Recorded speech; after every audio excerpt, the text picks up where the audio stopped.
All right, good evening, ladies and gentlemen. Colonel Jay Condrey, I'm your Garrison Commander, and first of all, thanks for joining me tonight. It's been a week since we've last had a chance to continue our conversation about COVID, how it's impacted our community, how it's impacted the community outside the gates, and what the future may hold as it relates to COVID and all those things that we're trying to do, whether it's summer vacation, whether it's PCS in, PCS out. I know there's lots of questions. So first, thanks to all of you that submitted questions. I'm gonna try and get into those pretty quickly here. And I appreciate the extra punctuation. And I can tell you that the all caps, it helps me to read the questions a little bit easier, and I can actually hear the volume intended with some of the questions. So I appreciate that. But just as in previous town halls, I can tell you that it's not just me sitting up here. We got lots of experts sitting out there participating virtually, likely answering questions that you asked before I get to them, providing links to the relevant information, and for those that either looked away or joined late, we'll be able to link you back into something that perhaps was already covered, and therefore I don't come back and revisit those questions. So as always, I'll do a quick COVID update and then jump into some of the questions that you provided in advance. So been a week since we've last spoken, and in that last week, COVID's found its way back into our community. And of course, every positive test, reminds us that we've got to be vigilant. It reminds us that we've got to be disciplined in the things that have made us successful, and how this community has combated the virus. We've been very deliberate in the changes we've made. We've deliberately lagged behind the things that have happened outside in the local community, because we wanted to see how it affected the community where many of us live, and to ensure that as those changes occurred and the potential for an increase in positive cases, that we didn't make similar missteps. And so we continue to make sure that we set the right conditions for the changes that we make and the things that we do, so that we continue to be able to operate. We continue to be able to meet the mission requirements, the reason why we're here in this beautiful city in Germany.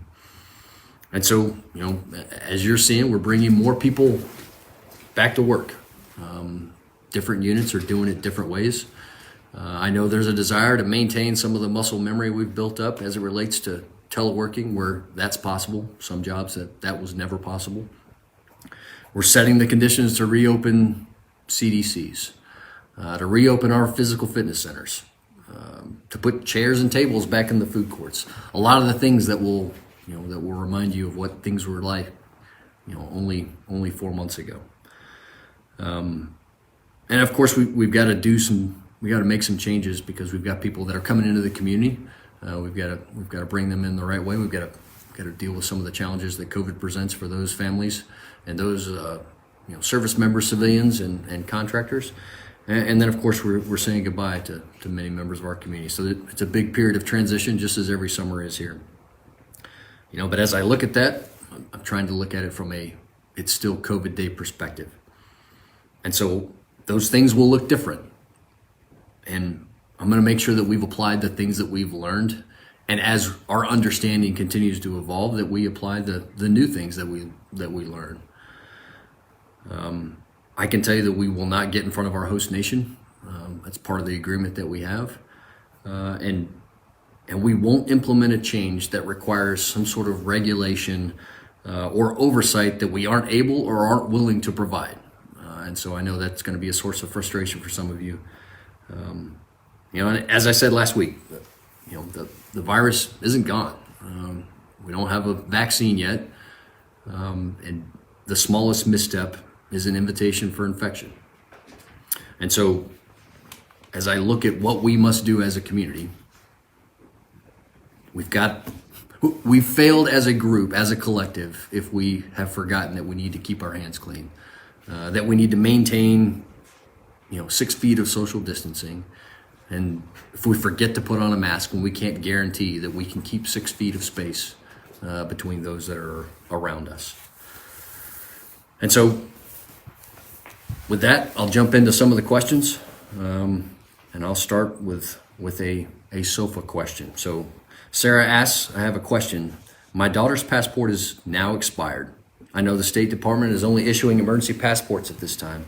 So my question is, what are the regulations for being in Germany without a passport? Can we do a day trip within Germany without a valid passport and no dependent ID because she's only 5 years old? So lots of questions related to passports, and I know there's been some delays, especially if you've got families that are trying to get ready, get the no-fee passports that allow official travel for a family to come overseas. There are delays there. And so I'm aware of some of the coordination that's happened at the embassy country team level with German officials. And at the same time, I'm also aware of where those agreements that are designed to address some of these COVID issues that have occurred, frankly, on both sides of the Atlantic, how that information doesn't trickle all the way down to the border police officer that you may be interacting with, or any official. So the challenge becomes, how do you deal with those situations? And so I am hesitant to say that there is a golden answer there. I know that there continues to be engagement to ensure that in situations like that, where for reasons beyond your control, that you don't have the right documentation, that the officials will make sure that you are not penalized for that. Now, that may not amount to that may not prevent you from being delayed. That may not prevent you from having to answer additional questions. So is a day trip within Germany without a valid passport a big risk? I think it's not a big risk. Can I completely eliminate the chance that you will experience some frustration as a family? I don't think that's possible for anyone to say. Got a couple medical questions here. And so as everyone that's been here for several months has seen, we dramatically readjusted our posture from a medical community perspective to focus on dealing with COVID. And so Lisa asked, when will Landstuhl begin rescheduling surgeries that were canceled? And so Regional Health Command Europe has a phased reopening plan. And it's based upon trying to maintain the focus that they have on COVID, and at the same time incrementally putting measures back in place, finding new and unique ways to do some things virtually that they weren't doing before. So there are different ways that they're doing that, and as some capabilities come online, and of course they're dealing with changes in personnel as well that have some impacts on those plans. But I will tell you that if you'll keep in touch with our leadership over at the clinic, they'll let you know the best way to ensure that some of those things that you've been looking to get rescheduled, surgeries and the like, that we can get those done as soon as possible. Rebecca has a physical therapy question. So when will physical therapy resume for those who need to use certain machines? Again, physical therapy, rehab, and access to the gym. As I've approached that with our medical providers here, I treat that just as I would any other medical procedure. If there's a requirement, then I've asked them to figure out a way to find out how we do that. And so again, it's going to be a phased reopening. We're not going to see things, lots of people in a room, rolling around on a mat, the kind of things that happened before. There are going to be some adjustments to them, but that is happening. Talk to your physical therapy provider. Send a Relay Health secure message to get a good understanding of how that's going to change. This question is about religious support, and so Mary's asking about how we're going to reopen services. So religious services was one of the first things that reopened outside of the wire, and it wasn't very long before we started doing ceremonies here on the installation as well. They did start outdoors, and last weekend was the first time that we did indoor ceremonies. There's going to be limitations to how many people are going to be inside of our chapels, and for those of you that have been in our chapels, they weren't big to begin with. As I've talked with the Garrison chaplain and chaplains have talked to their congregations, the desires of the congregation are driving how those groups are doing services. Many of them have said, hey, we want to continue to do some virtual services. We have a lot more participation than we did before. You've got the Catholic parish that's doing outdoor mass, found a way to do communion that is safe and takes the right precautions as it relates to the virus. And so depending on which congregation that you choose to participate with, reach out to other members of that, either the chaplain that's running that service or other members of that congregation to find out the best way that you can get involved. And again, I will, we will rearrange services as it meets the needs, in order to meet the needs of the community out there. We got a policy question from Alexander. So when will the garrison start to adapt to other U.S. garrisons across Germany? So it appears that USAG Stuttgart is the only one with more restrictions. I get it, there must be a reason for it, but it would sure help the majority of the community understand the reasons behind that. So Alexander, as we started to feel the impacts of this virus, I can tell you that this community was winning in all kinds of ways that we didn't want to be winning. And our community is different than the other garrisons across Germany. I mean, we're right outside of a metropolitan area of a 4.5 million with an international airport, and of course within easy driving distance of the ski slopes in Austria and northern Italy, which spread the virus very quickly from Italy into Germany. So Baden-Württemberg and Bavaria were two of the states that were hit the hardest. And as you look at our need to trail what the host nation does, we pace off of the state that we're in. Garrison Stuttgart is the only one that's in Baden-Württemberg, and so we took our lead from the state leadership here in Stuttgart. And it's different. So as I talk to my peers and other German garrisons, we share ideas and an understanding of how things are going to change there. And so part of that, I think the garrison and our leadership as a whole decided we were going to deliberately lag behind the host nation. And so there's that element of it, the fact that no two posts are the same, no two communities are the same. Other communities, they could shut the gates, they could stop mission. That was not the case here. 3/4 of our community lives off the installation. We were never going to shut our gates. And so, there are differences that unless you are well versed in what all the garrisons look like, it's hard to understand. But I think the simplest one is that we at a minimum we're taking the lead from our host nation, and if one put measures in that were more rigorous than others, then those are the measures that we had to abide by. So a similar question, this one from Rachel, is when we'll be able to get visitors to come on post, and when will they have access to the PX when accompanied by an active duty individual. And so Rachel, first of all, visitors are allowed on the installation now. If you're going to sponsor somebody to come on the installation, there's no change to that policy. We have limited access to the PX, the commissaries, those places that we want to make sure it's only ID card holders that have access to. Part of that is, we want people to be a little bit more deliberate in shopping. I think the days of leisure shopping are over until we've found a foolproof way to get past the potential for spread just by walking within 6 feet of somebody that has the virus and doesn't even know they have the virus. And so, there are policies in place that require checking ID cards, and some of them are local policies. Some of them are policies that go all the way back to a headquarters in the States.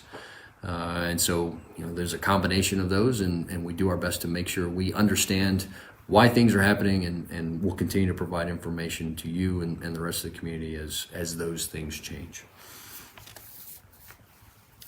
So this question is from Carolina, again, linked to the access question.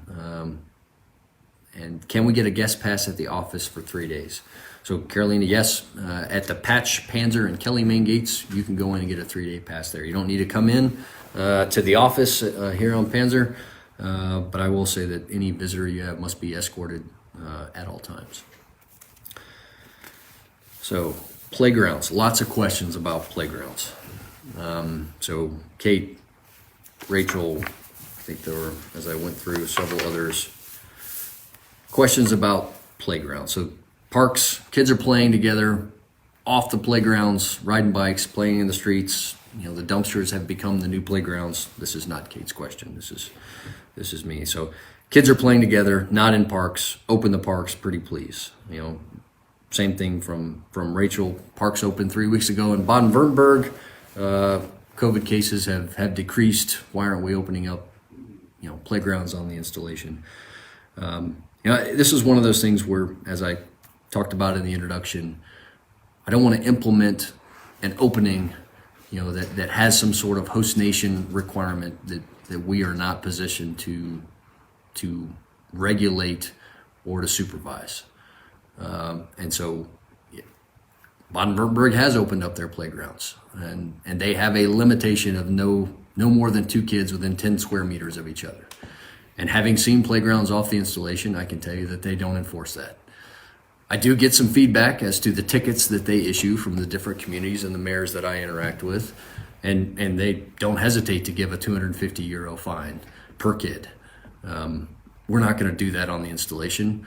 I don't know of a single parent within our community that is willing to go out there and ensure that their kid stays, more than 10 meters away from a third kid. It's simply impossible. Our kids aren't going to wear masks. They're not going to be mindful of physical distancing. They're not going to clean their hands with hand sanitizer after they've wiped their nose before they get on the swing, before they get on the monkey bars. And so I'm still struggling with how we reconcile, the mosh pit that our playgrounds will become with the other measures that we have in place. Especially as I look at the measures that we're going to put in place to open up physical fitness centers and to open up our child development centers, where after every 30 minutes on the playground, every group that comes in, we've got to re-sanitize the playground equipment at our child development centers. And that's an expectation you will place on me and expect me to maintain in order to provide the safest environment for our children. And so I'm trying to figure out how we can do those things and provide that level of oversight and scrutiny and prevention when it comes to this virus, and yet have a big mixing bowl that eliminates any opportunity to prevent more than 10 people getting together from separate families, that prevents big gatherings, maximizes physical distancing, maximizes hygiene, ensures the wearing of masks when you can't keep that 2 meters of physical distancing. All those things that are the baseline measures that we're supposed to implement. Opening up playgrounds instantly erases all those. And all those kids come back into our homes and then make adults sick, and it goes into every other facility that we go in day and day out. So I'm trying to figure out how we can do that. I realize that there's a disconnect. There's a disconnect between what's happening off post and within vision of us as we drive into the installation, and in some cases look out our bedroom windows. So I'm trying to find a way to yes. I haven't found one that passes the laugh test. And so, I'm going to continue to resist opening up playgrounds. I drove around deliberately yesterday looking at playgrounds across our installation.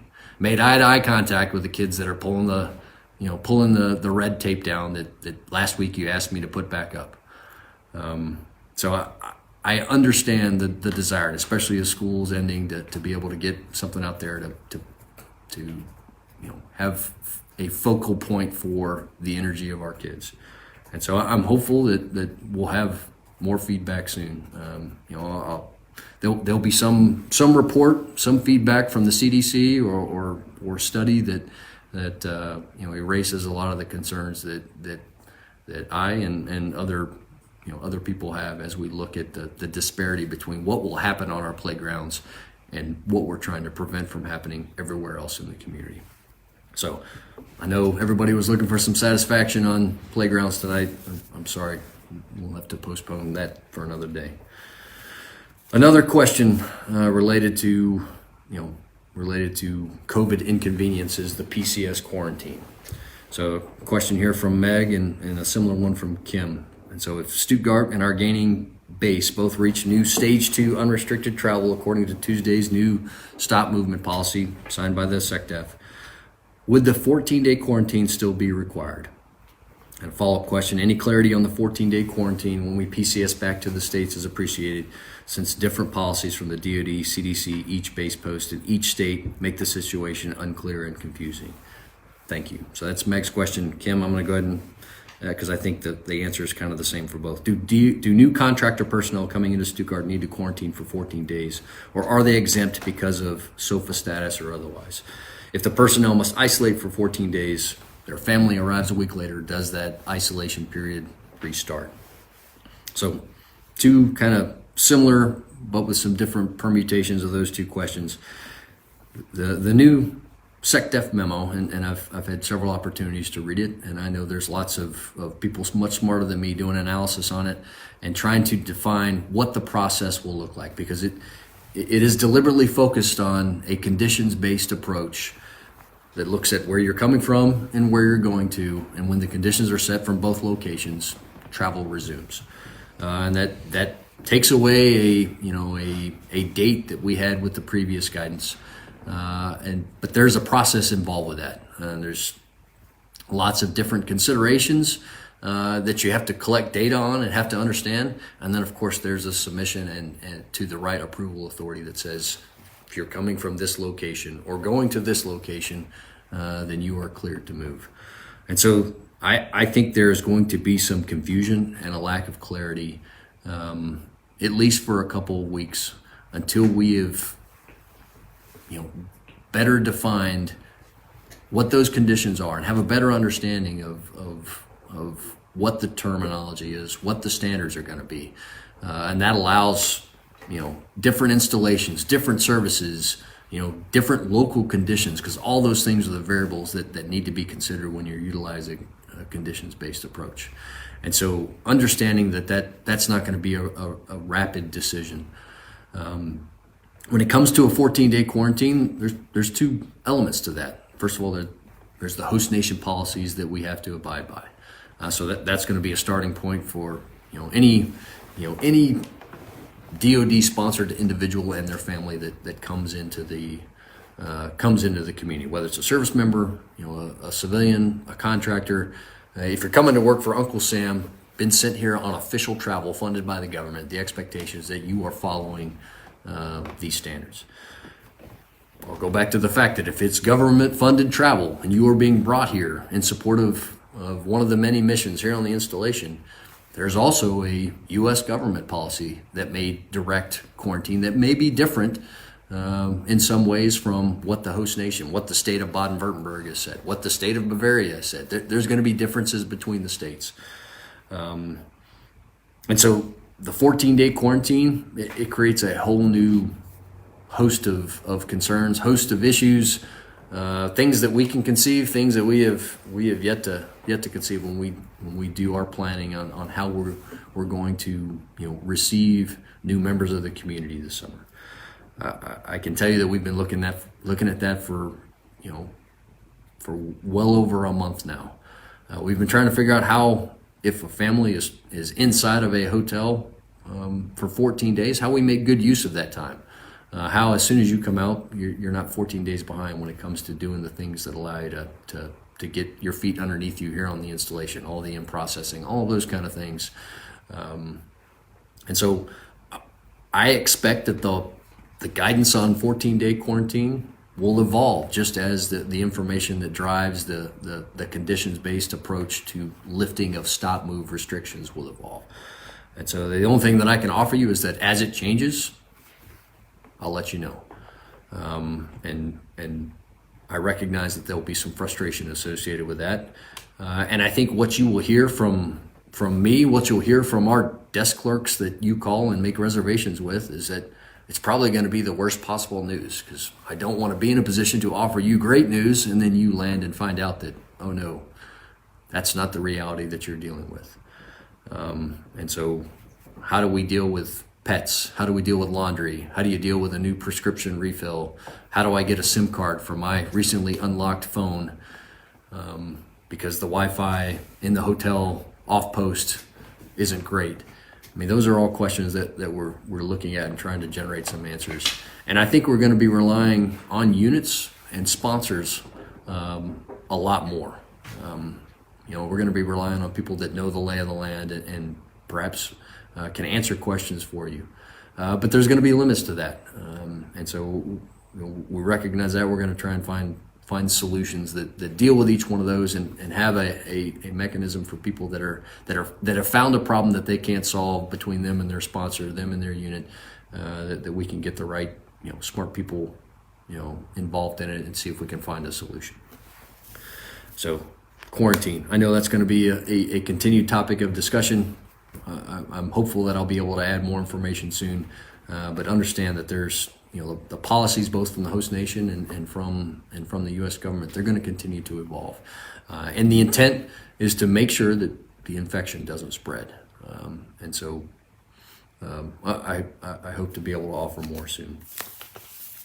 This is a question on physical distancing. So Manuel asks, my son was wanting to meet with his friends on Patch on the last day of school next week.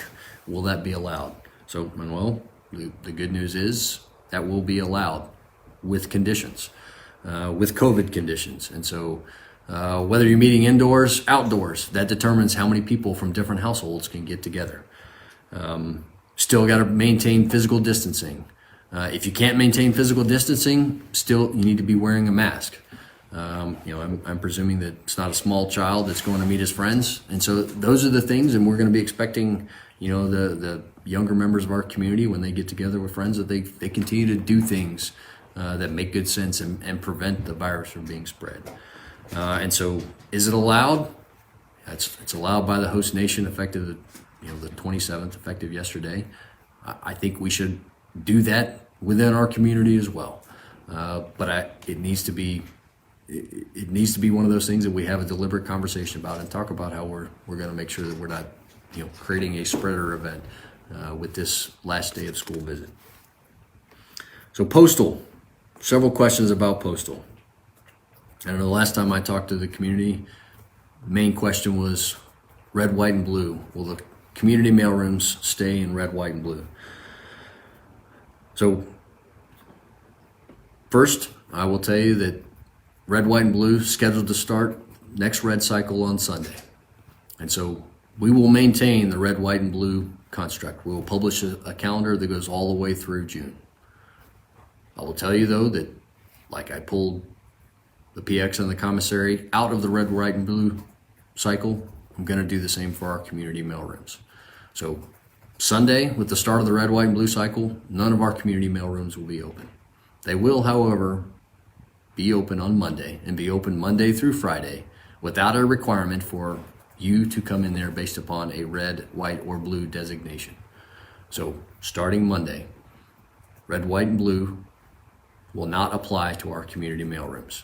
We're going to maintain the calendar. We're going to maintain the structure, and in terms of if we need to return to something, if things get back and we begin as a community to win in all the ways that we don't want to win, then I want to make sure that we have the structure there that we can put some of those things that we need to protect. And the community mailrooms is one of those things that's a service we can't replicate off the installation. The changes that we've made, wearing masks, additional sanitation, the protective measures we put in place, the physical distancing, I believe that those measures, as long as we continue to be vigilant, will be what allows us to keep mailrooms open. And so if we have somebody that among our mail staff that gets sick, then we're going to have some interruption in services. And I don't know how deliberate those interruptions will be, how long they will last. But we will attempt to return to some sense of normalcy when it comes to community mailrooms. Janet asked, not necessarily linked to postal, but when will the bank on Robinson Barracks open again? So Janet, I've had that conversation with the banking staff. That's going to be based upon some staffing decisions that they make. So they're mindful that they closed it. That was based upon quite a few different things. And so as soon as we get more information on that, we'll try and keep you updated. Gyms, that's the next question. So I know I mentioned in some of the opening comments that we've been trying to we've been setting some conditions to allow us to reopen gyms. They're scheduled to reopen or allowed to reopen on the economy starting the 1st of June. And we received shortly after that announcement the guidelines that gyms on the economy are allowed, or fitness centers, fitness studios, anything that does fitness is able to offer when it comes to those. And there's some incredibly rigorous standards that they put in place in order for a gym off the installation to open up. No groups larger than 10 meters square per person, no high intensity endurance training, controlled access to restrooms if you can't guarantee 1.5 meters of distance, data collection on all patrons, no open locker rooms. So we're aware of the facilities that we've had. We've done some initial planning. We're looking at how we can rearrange, equipment, weights within the gyms to meet those, fairly restrictive guidelines that we anticipate seeing off the installation. Monday and Tuesday, we're going to meet with mission partners. The primary purpose of our gyms is first and foremost to make sure that we are physically ready to meet mission requirements here. But I'm not lost on the fact that our community is much different than others, and so whether it's our civilian workforce, our family members, there's a desire to get back into our fitness centers as well. And so while I don't have a date to offer you, we're going to continue to do some deliberate planning, and as quickly as we can set the conditions with a good understanding of not only from what the host nation has put out, but what our public health officials have gone and deliberately walked through each space and looked at the equipment and made sure that the measures that we have implemented have been, maximize not only the use of the space, but maximize our opportunity to protect ourselves from the virus. Then that will be the condition that allows us to reopen the doors. I see it initially being opened up to units and organizations. The next evolution will be expanding that to to family members and others within the community, and then at some point maybe we get to reopen the cardio rooms and things like that, and the 24-hour access. I know that's some people they look forward to going to the gym when they had it all to themselves in the middle of the night. I don't know when that's going to be possible. The supervision requirements that are part of the regulation right now, and my inability to man fitness centers 24/7 is going to be some of the limitations that we work through. But what I can tell you is it'll be a constant dialogue with units and organizations across the post, across the installation, continued conversations with you as the members of the community, and a lot of the great ideas that you'll see implemented are ones that we get from those that are paying attention and may see a better way of doing things. So this question is from Hashani. Minus large events, will the Patch Backlot Club be open for drinks after work? So also on the 1st, the host nation has allowed bars and taverns and some of the other things that previously were restricted to reopen. Again, we're preparing some deliberate reopening plans. I think we will start with unit hosted events and then even private events, and we'll have some sort of COVID mitigation planning that's required by the state that we is maintained for each one of those events, so that should we need to do some sort of contact tracing at a later date, we can do that. But again, as long as we find a way to do these things with maintaining physical distancing, maintaining the hygiene and sanitation measures that have protected the community and worked for us thus far, then we'll continue to be able to do things like that. Terrence had asked about gym and basketball courts. I talked about the gym already, Terrence. Basketball courts, I think that is one of those sports that will probably open up latest. I can't imagine it would be an incredibly high-scoring game if we were forced to maintain a good 2 meters of distance between all the players on the court. I'm not sure how we do that in a way that allows the sport to be what everybody wants it to be and enjoys, yet still protects us. As I look back at what this community experienced, one of the first events that we have linked spread across the entire installation, across all commands, was a child and youth sports basketball tournament.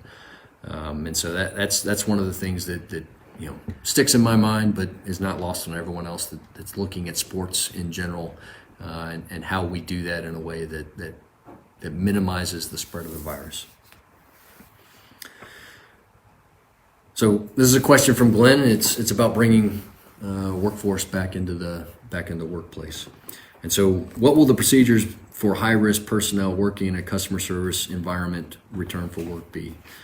So Glenn, that is we've been looking for some specific guidance on how to bring employees that may be at risk back to work. I've got lots of high-risk employees that are screaming to come back to work, and there's a desire to do that the right way, do that in a way that doesn't place them at risk. And I will tell you that it'll start with a conversation with the employee, and we'll work to put mitigation in place, and hopefully find a way that we can mitigate whatever that high risk condition is away, so that everybody that is looking to come back to work can come back to work. And there may be some instances where that's that's not going to be possible. And so I'll tell you that we will address each and every one of those cases as they present themselves.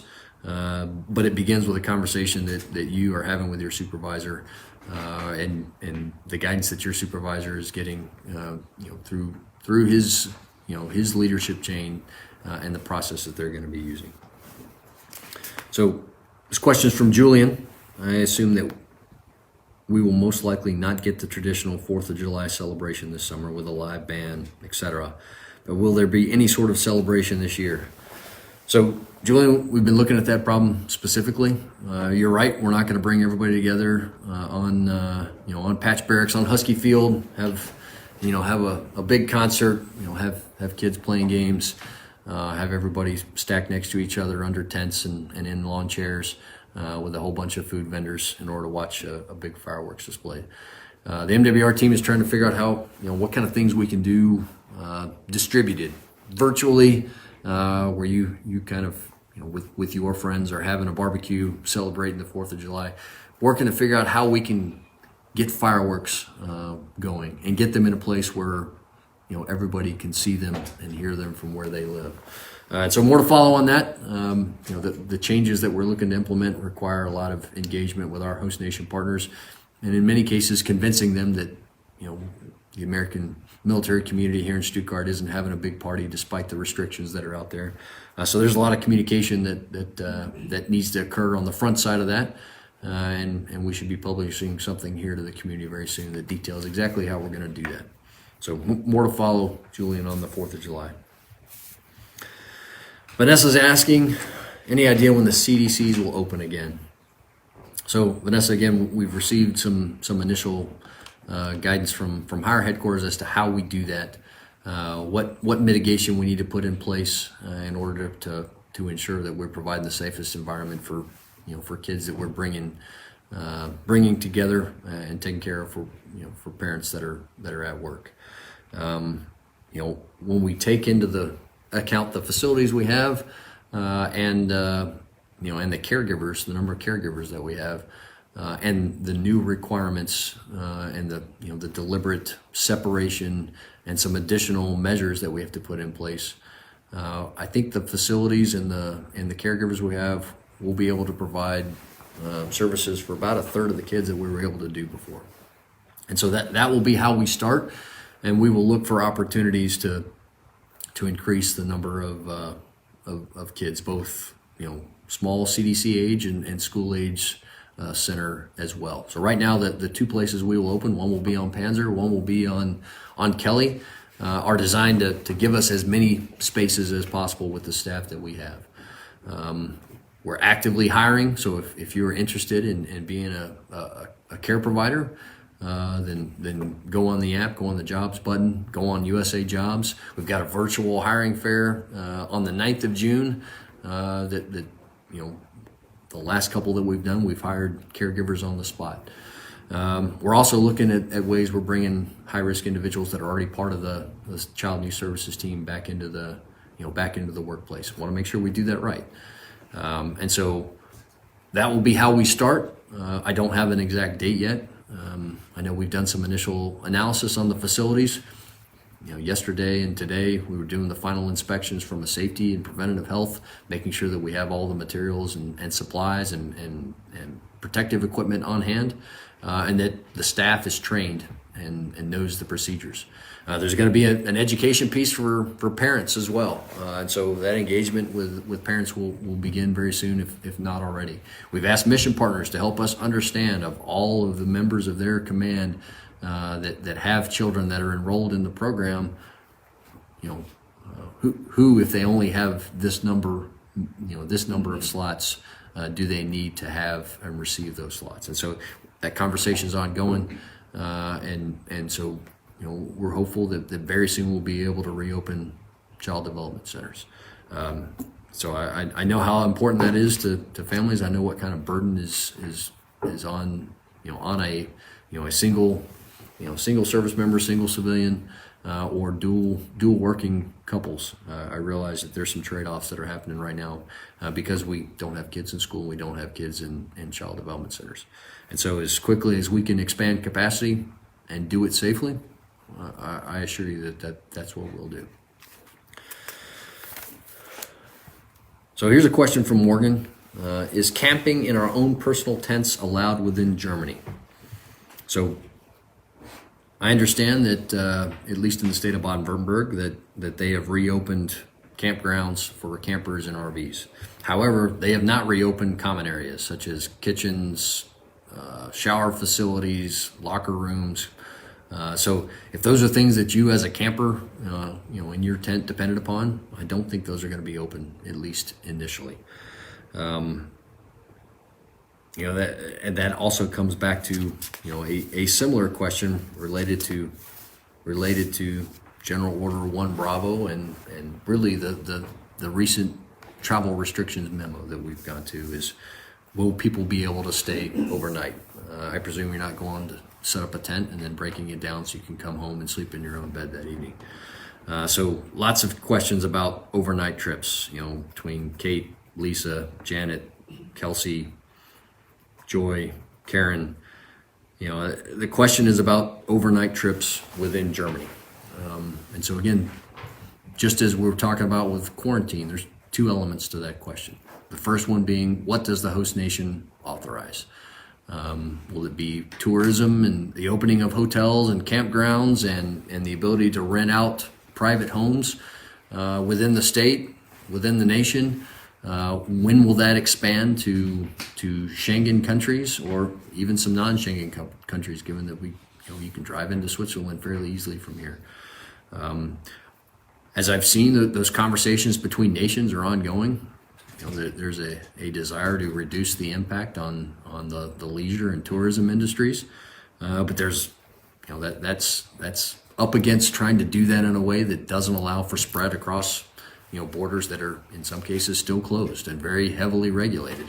And so there's going to be lots of measures that government from the local city all the way up to the federal level are going to be looking at across Europe that's going to regulate how that's going to happen from a host nation perspective. The second piece is going to be, what does the U.S. government allow us as people who are here for a specific reason and funded by the U.S. government to be here? What are we going to be allowed to do by the U.S. government?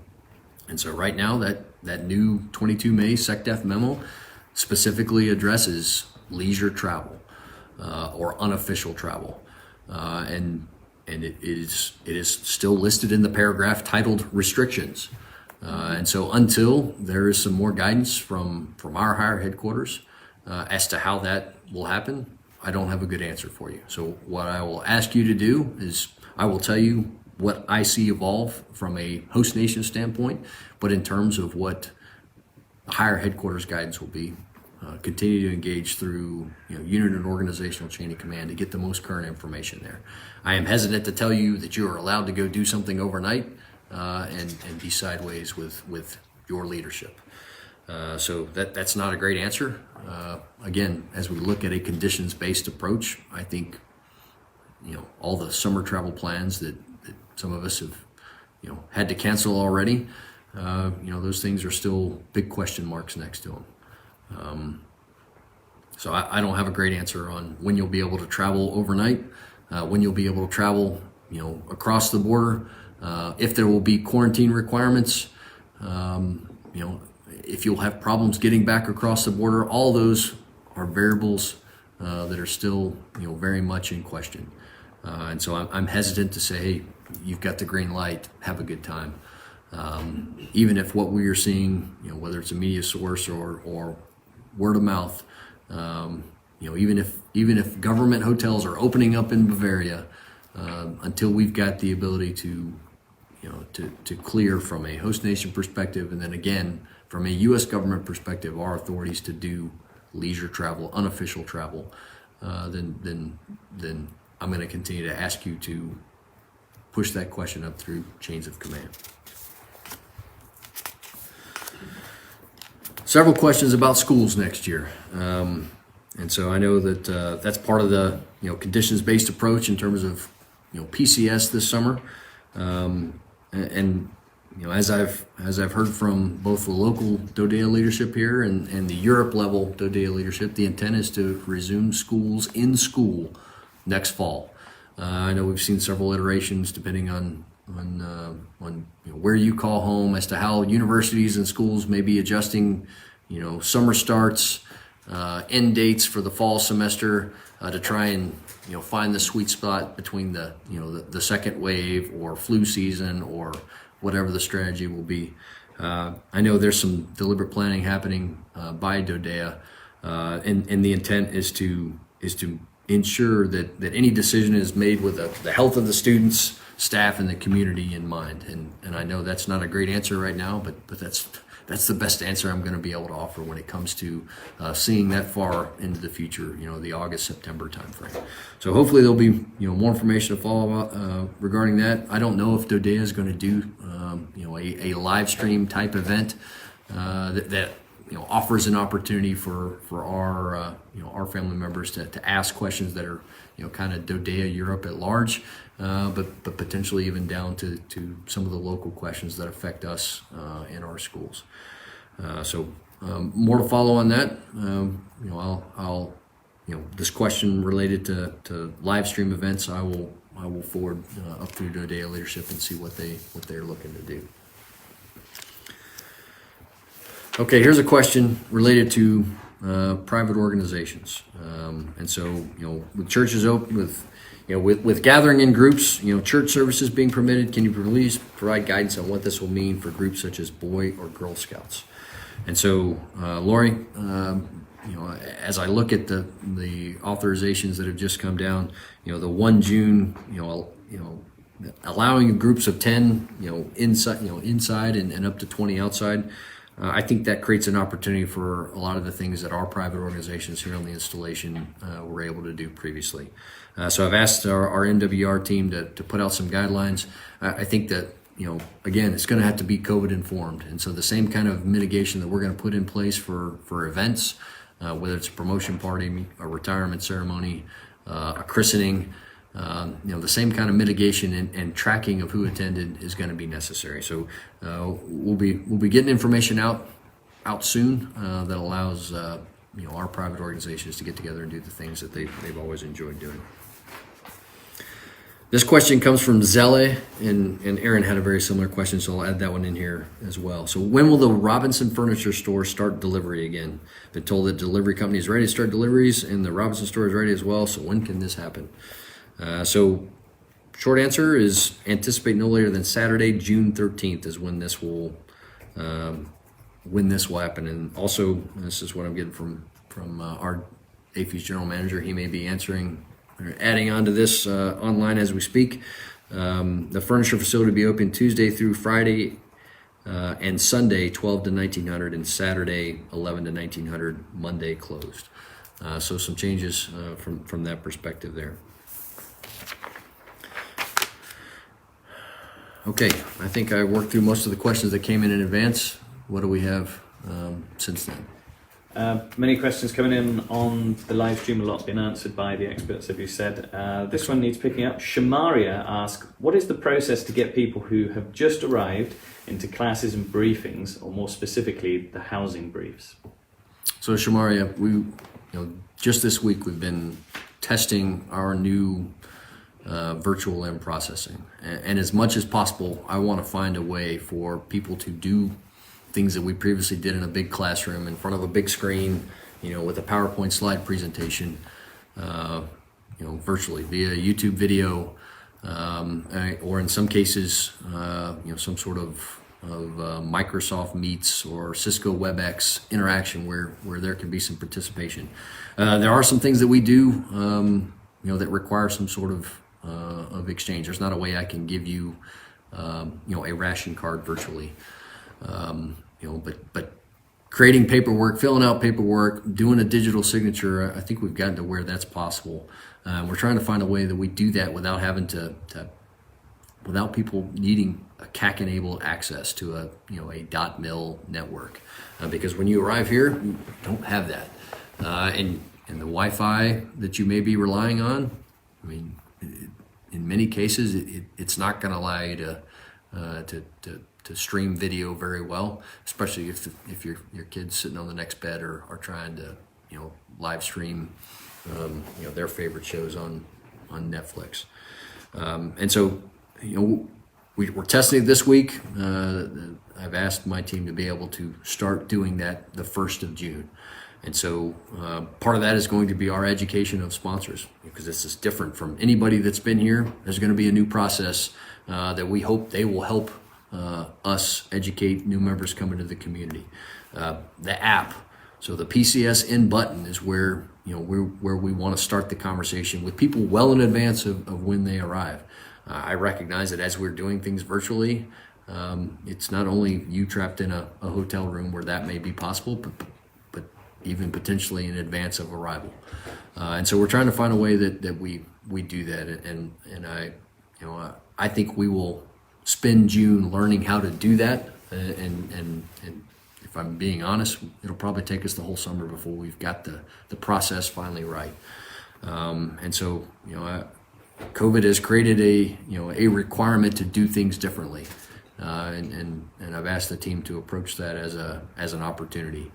And so whether it's in or out processing, we're going to try and find a way to minimize contact as much as possible. So as you're coming in or you're going out, I'd ask that you try and find a way to reach out and engage via email, via phone, and say, hey, I'm supposed to submit this paperwork. What's the best way to do that without having to come see you? And so that saves you time, and presuming that we can find a way to talk through, maybe some unique elements of the paperwork, how to fill it out, answer those questions, provide the resources that allow you to get a guided tour on how to fill, whatever Department of Defense form or whatever the case may be. But housing is one of those things where I want to start the conversation with somebody that's inbound to the community, months before they arrive. If they're key and essential, I want to start talking about, which houses may be optional. If they're not, and they want to live on the installation, I want to start talking about when they're going to arrive and what houses might be available. If they're not key and essential and are looking to live off the installation, I want to link them up with our housing referral office and start doing some virtual tours and talk about properties that may become open. Still haven't worked through with all the many landlords that we deal with how housing, in rental off post will work. We have a unique market here in Stuttgart, and if I'm being honest, it's a landlord's market, and so there's generally 4 or 5 applications for anything within a good commute range of the installation. So again, that comes back to if the conversation has started weeks and in some cases months before arrival, then we're not spending a lot of time sitting in a hotel room. And as quickly as possible, we're getting into our new home, getting it set up, and getting to work. So hopefully that answered your question. Lots of likes and smiley faces for the RWB mailroom changes. A question came in with regards to that. Will the mailrooms go back to pre-COVID hours as well as going to a pre-RWB schedule? So there will be some changes to hours, and I know some of you enjoyed getting packages on Saturdays and Sundays, and in the past we've done that only during holiday surge time. So it's going to be a Monday through Friday. We are going to make some adjustment to the hours based upon what we learned during COVID. Obviously, lots of people like to go get packages during their lunch break. There are hours when we were open that nobody came, and so we're not going to continue to be open during those hours. And so we're going to make some adjustments. We'll continue to find a way to meet the community's needs. And so, if we don't already have them up soon after this, we'll have those hours up so you know when you can go get packages. I'll tell you that if you go Monday, everybody's group, regardless of color, shows up on Monday, there's going to be lines. So if you don't have to go, again, the whole point of red, white, and blue was to be very deliberate in how we shop, how we interact with each other, and minimizing our contact, minimizing our contact where possible. So, next question. Sir, we're coming up on about an hour, so we're going to go to the lightning round. And if we could answer a couple of the last few questions that came in. Brad asked, do you see the community still on standby for things like the AFRICOM Olympics and other future events? Brad, those big events, I know, planning is continuing, and we're trying to find a way to do those that meet the host nation guidelines, and meet them in a way that passes the photo test, because the last thing that we need to do is create an opportunity for the host nation to come back and say, hey, you're not in compliance with the agreements and the orders that you yourselves have put in place as it comes to protecting our community from the virus. So we are doing planning. We will continue to evolve those events to meet our needs and be informed by the virus. Next question. Sir, some questions about the duty bus. Patrick wants to know if there's a chance that the late afternoon bus from Kelly to Panzer will start back up. And to that end, Michael and Kim also have a general question about if there's any update on when the duty bus schedule will be returning to normal. Yeah, so I've asked our logistic readiness center to take a look at duty bus. We weren't using them very much because we didn't have many people coming to work. That's changing, and so with that, I want to expand again duty bus hours, routes, and I want to make sure that we do that before we have an overabundance of people on the bus. Again, I want people to try and maintain physical distancing as much as possible, and if I'm only providing one bus where I previously provided three, then that creates a problem. So more to follow very soon.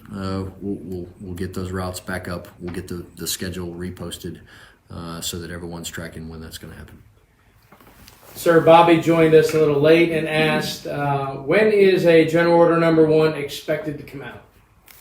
So, Bobby, the general orders are designed to cover all those things that aren't already covered in our SOFA agreement. And so I anticipate that we will have a general order of some sort, of some shape, as long as there's our host nation COVID restrictions that require it. And it will evolve in terms of timeline. It will lag behind changes in the host nation. It will be based upon the German policy. It will be based upon the policies that we get from our higher headquarters. And so more to follow on that as we post those changes. We will make sure the community is aware. Last question for this evening's live stream, sir. Ray asks, when will the screeners no longer be needed?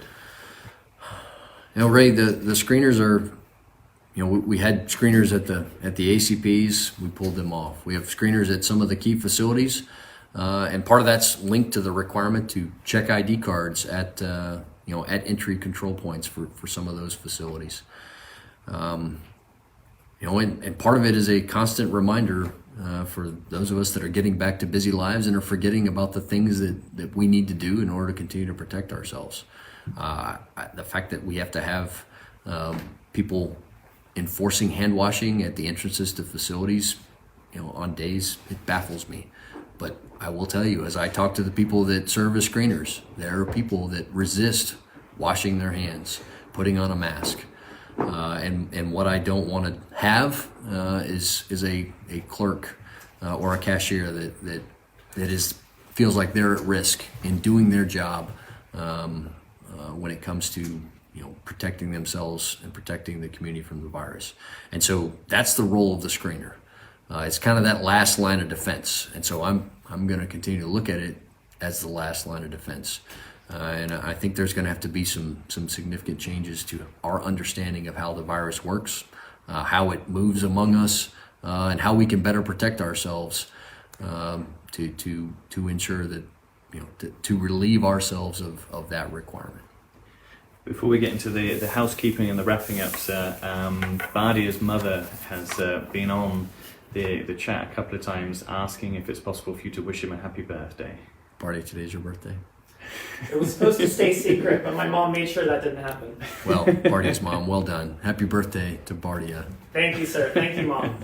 So well done. So, thanks for that. It's always great to have participation from mothers. I know we've got lots of families that watch from afar, perhaps because you're separated from your service member or civilian that's come in advance trying to set conditions during this uncertain time. I appreciate all the great questions, and I of course apologize for where my answers have come up short. I don't pretend that my crystal ball is any better than anyone else's. I appreciate all the experts out there, whether it's members of the Garrison team or another service provider that are on the spot and providing information that I'm not able to provide, and in many cases members of the community that know the answer and perhaps heard me say it 10 minutes earlier. So I appreciate patience. I appreciate working hard with the team. I appreciate the great ideas. I'm gonna continue to ask this community to wash hands. Keep your distance from other people. Keep your mask on. I continue to be convinced that the mask is going to be the one thing that allows us more freedom as we interact with each other. Every day is COVID day until it's not. So stay vigilant, stay healthy. Have a great evening.